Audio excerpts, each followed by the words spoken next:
नमस्कार, ॲडव्हान्स खबरच्या यशोगाथा आजच्या नवदुर्गांची या विशेष भागात आपले स्वागत आहे।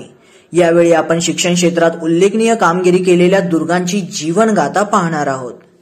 नवरात्रीचा आजचा 5वा दिवस। आजच्या भागात आपण पाहणार आहोत शिक्षण क्षेत्रासोबत आध्यात्मिक बाल संस्कार केंद्राच्या माध्यमातून आदर्शवत नवी पिढी घडवू पाहणाऱ्या प्रभारी मुख्याध्यापिका श्रीमती मयुरी मळसिद्धप्पा लंबे यांची जीवनगाथा। शिक्षण क्षेत्रासोबत आध्यात्मिक बाल संस्कार केंद्राच्या माध्यमातून आदर्शवत नवी पिढी घडवू पाहणाऱ्या जिल्हा परिषद प्राथमिक शाळा उपाळेमायनी तालुका कडेगाव जिल्हा सांगलीच्या प्रभारी मुख्याध्यापिका श्रीमती मयुरी मळसिद्धप्पा लंबे यांच्या माहेरची परिस्थिती अत्यंत हालाकीची होती। त्यांचे माहेर अनगर तालुका मोहोळ जिल्हा सोलापूर हे असून त्यांच्या घरी एकूण 7 व्यक्ती राहत होत्या। वडील मळसिद्धप्पा लंबे हे शेती करत होते। आई सुरेखा या गृहिणी होत्या। त्यांना 2 बहिणी व 1 भाऊ आहेत, तसेच एक आजी देखील आहे। कुटुंबातील 7 व्यक्तींची जबाबदारी ही पूर्णपणे त्यांच्या आई वडिलांवर होती। त्यांनी खूप कष्टातून 4ही मुलांना उत्तम शिक्षण दिले व स्वतःच्या पायावर उभे केले। त्यामुळे त्यांची लहान बहीण रेणुका सध्या शिक्षिका म्हणून कार्यरत आहे। त्यांची दुसरी बहीण सुषमा गृहिणी आहेत व भाऊ श्रीशैल्य हे इंजिनियर आहेत। श्रीमती मयुरी लंबे यांचे प्राथमिक व माध्यमिक शिक्षण अनगर तालुका मोहोळ तसेच उच्च माध्यमिक शिक्षण पंढरपूर येथे झाले। 2006 साली त्या इयत्ता 12वी मध्ये पंढरपूर येथील कॉलेजमध्ये प्रथम क्रमांकाने उत्तीर्ण झाल्या।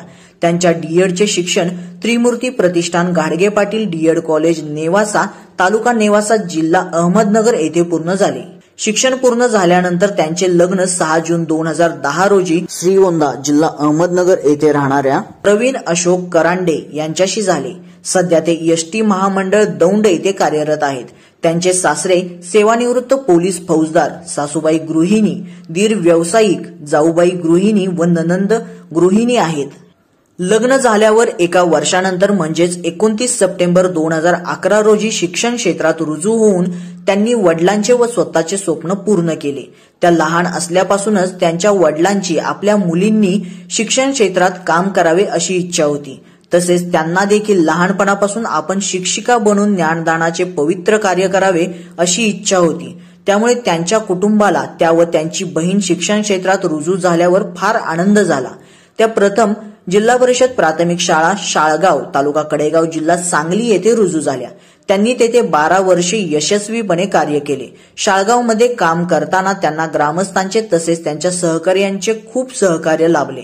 त्यानंतर त्या जिल्हा परिषद प्राथमिक शाळा उपाळेमायनी तालुका कडेगाव जिल्हा सांगली येथे जून 2023 पासून प्रभारी मुख्याध्यापिका म्हणून कार्यरत आहेत। नोकरी करताना त्यांची मुले लहान होती। आई वडील, पती व त्यांच्या दोन्ही बहिणींनी मुलांना सांभाळण्यासोबतच त्यांच्या प्रत्येक अडीअडचणीत मदत केली। स्वतःच्या गावापासून दूर म्हणजेच श्रीगोंदा जिल्हा अहमदनगर येथून त्या सांगली जिल्ह्यातील कडेगाव तालुक्यात सध्या नोकरी करत आहेत। 2 मुलांना सोबत घेऊन पतीशिवाय येथे नोकरी करताना त्यांना अनेक अडचणींना एकट्याला सामोरे जावे लागते। तरी देखील त्या खडतर मार्गातून प्रवास करत असताना देखील कामाच्या बाबतीत कोणतीही कसर ठेवत नाहीत। विशेष म्हणजे त्यांच्या पतीचा त्यांना खूप पाठिंबा असतो। त्यामुळे त्यांना नोकरी करणे शक्य झाले आहे। त्यांचा मुलगा सध्या इयत्ता 6वी मध्ये शिकत आहे व मुलगी 5 वर्षांची आहे। त्यांनी आतापर्यंत विद्यार्थ्यांच्या सर्वांगीण विकासासाठी अनेक उपक्रम राबवले आहेत।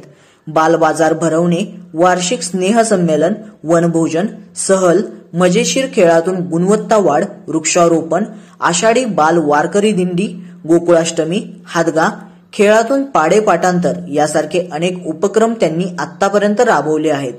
त्यासोबत त्यांच्या विद्यार्थ्यांनी 2017-18 ची कडेगाव तालुकास्तरीय व केंद्रस्तरीय चॅम्पियनशिप मिळवली आहे।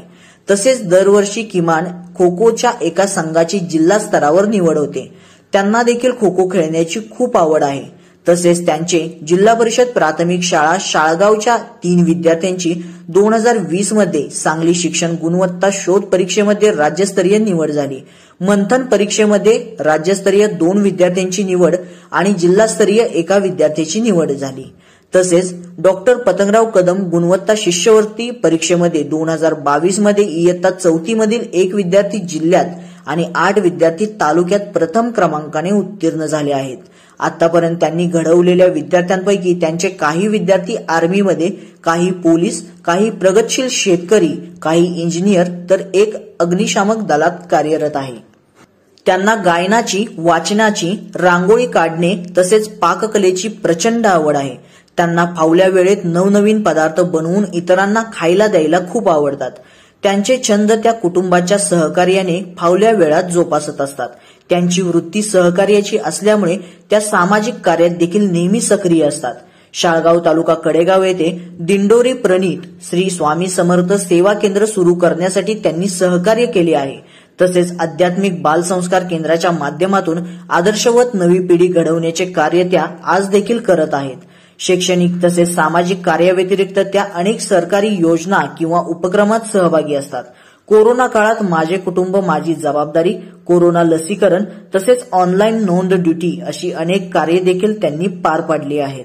अशा या आध्यात्मिक बाल संस्कार केंद्राच्या माध्यमातून आदर्शवत नवी पिढी घडवू पाहणाऱ्या आजच्या नवदुर्गेला ॲडव्हान्स खबरचा मानाचा मुजरा.